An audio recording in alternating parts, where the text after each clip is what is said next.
to put yourself out there. There's a vulnerability that comes with it, but I'm willing to do that to save other women's lives. So yeah. It's one of all my friends to realize, because I've had so many people say that they're against mammograms. The mammograms could cause more breast tissue damage, and I've just heard everything crazy, and I am here to tell you that this saved my life. Like, we know how aggressive the cancer was, so if this would have been, by the time I would have physically felt this lump, we would have probably been metastatic, if it would have been a year, like, from today. So, routine mammograms saved my life.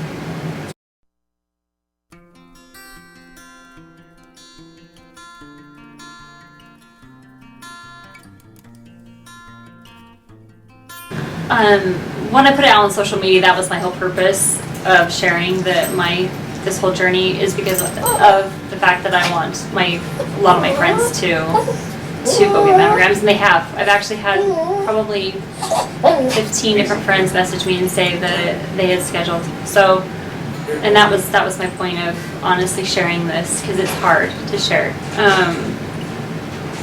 That's my purpose of sharing.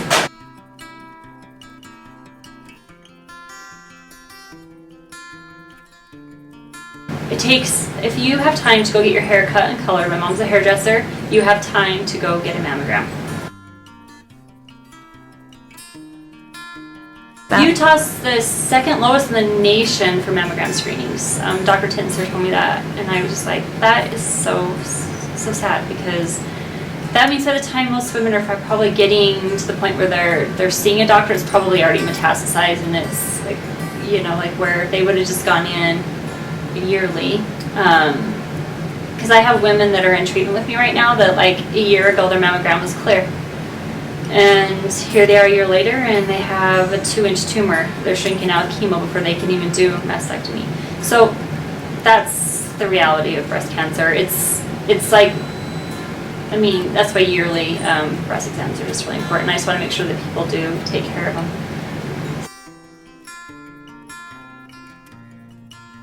Initially, it's hard for me to accept, because Riley and I are very independent and have never asked for help through 18 years. So for us, it's like I've had to learn to accept and the help, and that was really hard, because I'm a very self-sufficient person, and so that definitely has been a trial, but it's been beautiful to allow people to serve me and my family. So I've actually learned a lot from that, of just being accepting of it, because people do want help, and it's pretty amazing.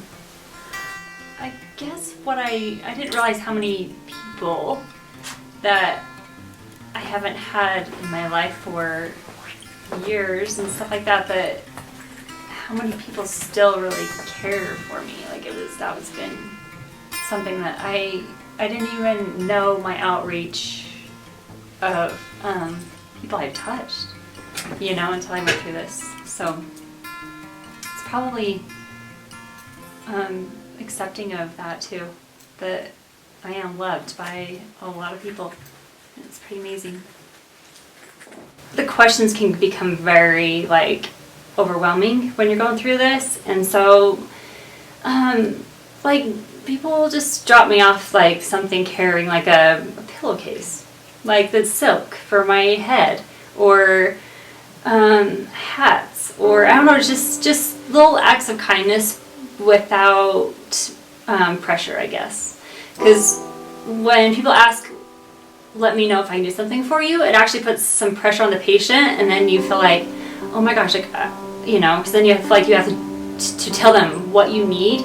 And so the people that are just doing has actually been the most, like, helpful, and like the most that I have felt has been the most, like, helpful and for me, because it takes the pressure off.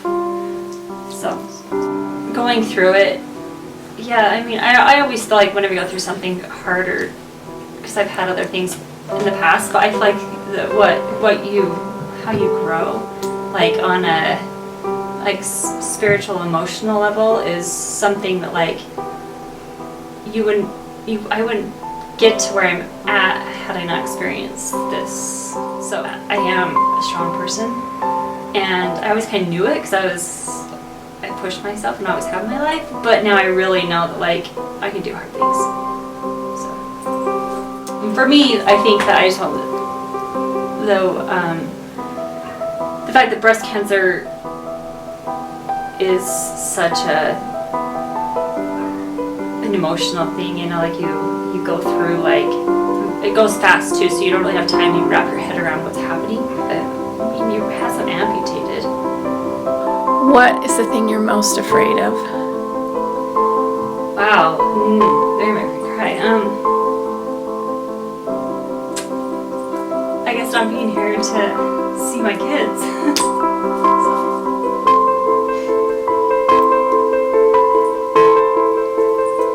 What's the thing that gives you the most hope? That I am strong and I'm a fighter and I know I'm going to beat it. I've never once doubted that I wasn't going to beat this.